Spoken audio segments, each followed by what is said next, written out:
betapa jernihnya air di sana karena Pulau Tiga itu masih bersih sama sekali dan gak ada kehidupan apalagi dikelola sama orang.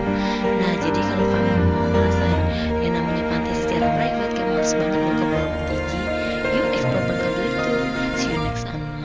See you on my next video.